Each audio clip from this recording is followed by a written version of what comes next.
Bom dia, aposentado. Vamos conversar um pouco sobre as notícias quentes de hoje, sobre a revisão da vida toda. Você sabia que nesta sexta-feira, 29 de agosto de 2025, começou no Supremo Tribunal Federal o julgamento dos embargos de declaração na ADI 2111? E já se sabe que o primeiro voto foi do ministro Nunes Marques como relator, e ele rejeitou liminarmente a possibilidade de modulação dos efeitos do julgado. Ou seja, entendeu que não é possível garantir o direito de revisão previdenciária somente para quem já entrou com ação até o dia da decisão, e sim que todos deveriam ser tratados igualmente, mesmo quem já estava com o direito garantido por decisão judicial. Isso vai virar o mundo dos aposentados de cabeça para baixo, porque vai acabar com a expectativa de milhões de segurados. Se você acha que isso é injusto, deixe nos comentários. Revisão da vida toda já.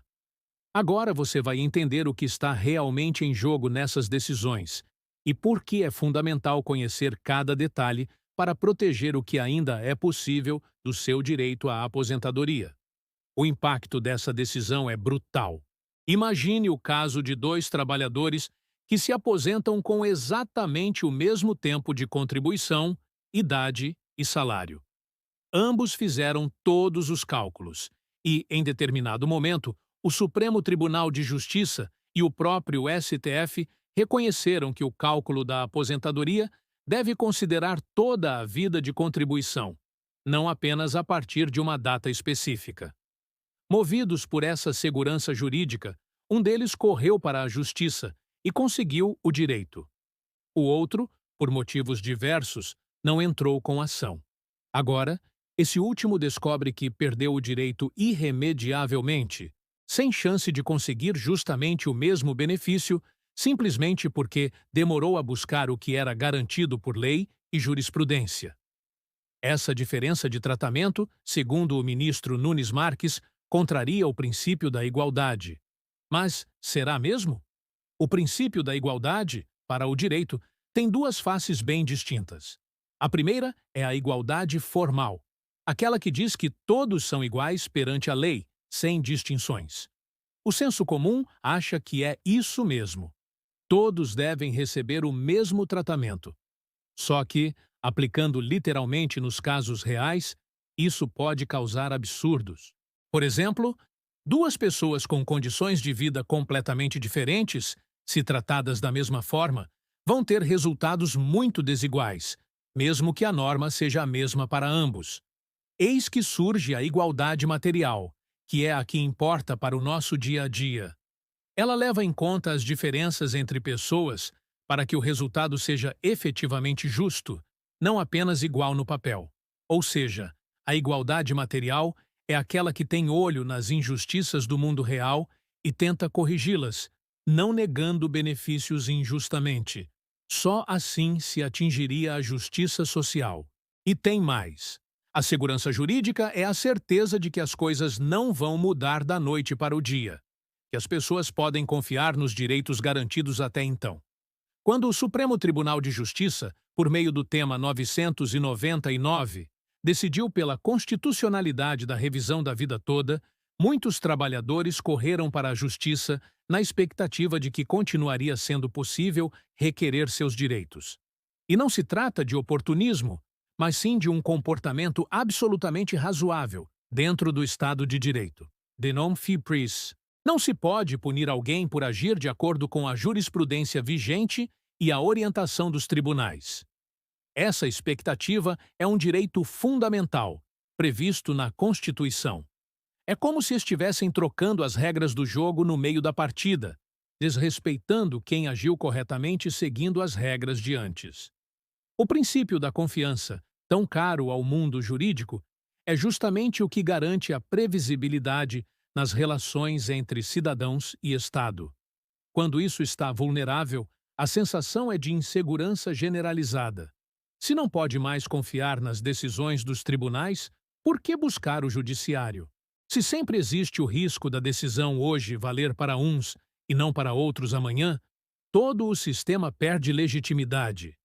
Esse sentimento, hoje, está presente em milhares de aposentados e pensionistas, especialmente aqueles que viram companheiros conseguirem na justiça aquilo que eles próprios ainda esperam obter. O ministro Nunes Marques, em seu voto, foi taxativo. Segundo ele, permitir a manutenção do benefício apenas para quem já entrou com ação seria favorecer quem agiu rapidamente em detrimento de quem não buscou o judiciário, o que, para ele, caracteriza uma violação do princípio da igualdade. Ele também menciona o déficit do INSS, argumentando que, se o direito fosse modulado, haveria um impacto ainda maior nas contas da Previdência, já bastante deficitárias. Esse argumento, no entanto, é questionável. O Supremo Tribunal Federal tem por obrigação aplicar a lei e a Constituição, garantindo direitos. Analisar orçamento, déficit ou impacto financeiro nas contas do INSS é papel do Poder Executivo, não do Judiciário. Quando um ministro do STF se preocupa fundamentalmente com questões financeiras para negar um direito constitucional, está assumindo uma função que não é sua, invadindo a competência de outro poder. Não se trata, como já ficou claro, de privilegiar quem agiu em detrimento de quem não agiu, mas sim de respeitar a segurança jurídica e a confiança legítima nos precedentes do próprio STJ e STF. E isso não é discurso de defensor desesperado, é fato reconhecido em todos os bons doutrinadores e em julgados pelo mundo afora. O Estado não pode se eximir de suas obrigações, alegando dificuldade financeira, sob pena de afronta à Constituição e ao princípio da inafastabilidade da jurisdição. Afinal, o direito não deve ser tratado como mercadoria sujeita à disponibilidade do erário. Ora, é sempre importante lembrar que, segundo as normas processuais mais elementares, as decisões que alteram o entendimento jurisprudencial devem ter efeitos apenas a partir da data do novo julgamento, resguardando os direitos dos que já estavam protegidos por decisões anteriores.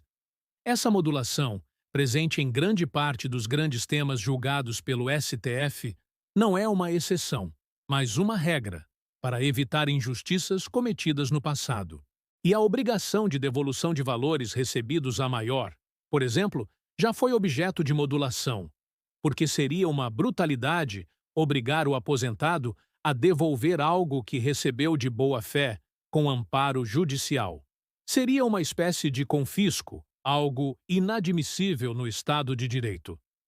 O argumento do ministro, porém, é de que haveria ofensa ao princípio da igualdade se só alguns aposentados pudessem manter o benefício. Mas esse entendimento esquece que a igualdade material, aquela que efetivamente implementa a justiça, exige justamente o contrário, que se proteja quem já adquiriu o direito, ao amparo de decisões judiciais e precedentes. A desigualdade lamentável que realmente ocorre é a de quem confiou na justiça e agora vê seu direito ser negado sem culpa alguma. Isso, sim, é criar duas classes distintas de aposentados, e não o contrário. E tem ainda um ponto polêmico. O regimento interno do STF exige quórum de 2/3 dos ministros para que se rejeite a modulação dos efeitos da decisão. Isso quer dizer que seria necessária a concordância de 8 dos 11 ministros para que a tese fosse aplicada a todos, sem distinção. Caso isso não ocorra, a tese não teria força suficiente para atingir todos os casos, o que reforça a importância de pressionar pela modulação, pois o direito é processo, luta, participação, não acomodação. É importante destacar ainda que o julgamento da ADI 2111, ao menos por hora, é apenas sobre os embargos de declaração, que buscam esclarecer ou corrigir eventuais omissões ou contradições na decisão anterior do tribunal. Aqui, especificamente, a Confederação Nacional dos Trabalhadores em Transporte Marítimo, Aquaviário e Portuários alegou que havia omissão quanto à modulação dos efeitos, ou seja, que não foi dito claramente se o direito da revisão vale só para quem já entrou com ação até o julgamento ou para todos. Diante disso, o ministro rejeitou esse pedido, afirmando que o tribunal já havia decidido, mas sem enfrentar cabalmente a questão central, que é justamente a modulação e a proteção daqueles que agiram de boa fé. Vale lembrar que, em regra, o judiciário só socorre quem busca. O adágio "a justiça não socorre aos que dormem" é antigo, mas continua válido. Não se trata aqui de beneficiar quem é esperto, mas de proteger quem confiou na ordem jurídica vigente e agiu para garantir o que era seu, amparado por precedentes judiciais e pelo ordenamento legal. Não parece justo que, depois de anos de tramitação, de espera, de desgaste, o aposentado, que conseguiu seu direito, tenha de devolver tudo ou ver seu benefício extinto por conta de uma mudança brusca na jurisprudência, sem qualquer transição ou respeito à segurança jurídica. O caso emblemático de um trabalhador do transporte, por exemplo, que contribuiu durante 35 anos, sempre confiando que um dia o Estado cumpriria sua parte, é diferente de alguém que nunca buscou o judiciário. A distinção não é caprichosa, é justa. O prejuízo social, fiscal e até psicológico causado pela não modulação dos efeitos é imenso. Pessoas que viveram décadas sob a expectativa de um benefício maior, confiando na justiça, ficam abruptamente inseguras. O desrespeito à confiança legítima desses cidadãos é, na prática, o maior violador da segurança jurídica e do Estado democrático de direito. E a justiça, como diz outro adágio, tem de ser cega para não ver a cor da roupa, mas não surda para o clamor do povo, e muito menos muda diante das injustiças que ela mesma cria. O uso da jurisprudência, portanto, deve ser encarado com seriedade. Não se trata apenas de uma opinião pública, de um entendimento isolado de um juiz ou de um ministro, mas de uma interpretação construída ao longo do tempo, com base em milhares de processos, sustentada pelo respeito à norma, ao direito adquirido e à dignidade da pessoa humana. O STF, como guardião da Constituição, deve zelar para que as mudanças de entendimento não significem o desmantelamento de direitos já consolidados, especialmente quando estes direitos significam a dignidade, o sustento, a qualidade de vida de milhares de aposentados e pensionistas. Nesse caminho, espera-se que os demais ministros tenham a sensibilidade de olhar para além do formalismo e compreendam a realidade social subjacente a esses casos. O direito previdenciário, por sua própria natureza, é extremamente sensível e de altíssimo impacto social. Não é possível aceitar que decisões colegiadas, tomadas em gabinetes protegidos pelo manto da inviolabilidade, desrespeitem a história de trabalho, de contribuição e, sobretudo, de esperança de milhões de brasileiros. O que está ocorrendo, infelizmente, é um verdadeiro retrocesso. No passado, houve decisões do STF que, ao mudar entendimentos, respeitaram a situação daqueles que já tinham obtido o direito, garantindo que a nova orientação valesse apenas para os casos futuros. A recente decisão sobre a repercussão geral no tema da revisão da vida toda caminhava nesse sentido, ao menos até que o voto do ministro Nunes Marques desestruturou essa perspectiva. O que se vê agora é a possibilidade de um efeito retroativo desastroso, causando desalento, insegurança e, sobretudo, injustiça. O papel do Ministério Público, por exemplo, é fundamental nesse processo. Caberia ao parquet defender a modulação dos efeitos, a fim de evitar o verdadeiro caos jurídico e social que se avizinha. O STF, por sua vez, deveria demonstrar que a justiça não é uma loteria, cujos ganhos dependam apenas da sorte ou do acaso de quem chegou primeiro. E há de se registrar ainda que o caráter alimentar da aposentadoria, ou seja, o fato de o benefício ser fruto do trabalho e do sacrifício de toda uma vida, não pode ser relegado a segundo plano. O pagamento dos valores devidos nunca foi uma benesse, mas sim o devido reconhecimento de anos de suor, de trabalho, de sacrifício. Não se trata de privilégio, mas de direito. O déficit do INSS tão alardeado por alguns e repetido como mantra, deve ser enfrentado pelo Executivo e pelo Legislativo, com reformas estruturais, novas fontes de receitas, revisão de privilégios escandalosos de certas categorias, não pela via do contingenciamento de direitos já adquiridos, que é inaceitável em um país que se pretende civilizado. Aqui seria muito importante, igualmente, explicar como fica o tema 1102, que trata justamente da constitucionalidade da revisão da vida toda. Com o pedido de vista da ministra Carmen Lúcia, esse julgamento ficou suspenso. Caso o STF decida, em definitivo, que a revisão da vida toda é inconstitucional, o cenário será ainda mais grave, pois extinguirá rapidamente qualquer possibilidade de obtenção do benefício, salvo para quem já tiver direito adquirido. E mesmo assim, como visto, a modulação é fundamental para evitar retrocessos ainda mais profundos. É fundamental acompanhar atentamente esse julgamento, pois a pauta dos aposentados não é assunto de moda, é parte do debate nacional sobre a dignidade da vida humana. Por isso, a mensagem que fica para o aposentado lúcido e atento é: acompanhe de perto esses julgamentos. Fique atento aos prazos, converse com seu advogado e informe-se sobre seus direitos. O direito previdenciário é complexo, mas ignorá-lo não é opção. O judiciário só protege quem busca proteção. Imagina a seguinte situação: duas vizinhas, ambas pensionistas, com 75 anos. Uma delas, sempre atenta, procurou a justiça no ano passado, após ouvir no noticiário que era possível revisar o benefício. A outra, por medo ou descaso, preferiu esperar. Hoje a primeira recebe um valor maior, pelo mesmo tempo de trabalho, e a segunda continua recebendo o valor padrão, sem o direito à revisão. Essa diferença não é fruto do acaso ou de má-fé, mas da confiança na justiça, do conhecimento dos direitos, do enfrentamento dos riscos. Negar isso seria desestruturar o próprio conceito de direito. Aqui vale, ainda, uma reflexão sobre o papel da advocacia, que deve ser cada vez mais atuante, informativa, propositiva.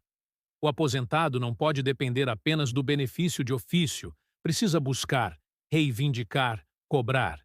Isso, se feito com orientação jurídica, é absolutamente lícito, previsto em lei e constitucional. Desvalorizar quem age nesse sentido é desvalorizar a própria democracia, o Estado de Direito, o regime democrático. E não se pode esquecer, claro, da importância do recurso aos embargos de declaração, que pode trazer, ainda que em tese, a possibilidade de reexame de pontos omissos, obscuros ou contraditórios nas decisões. O caminho é longo, árduo, mas não é impossível.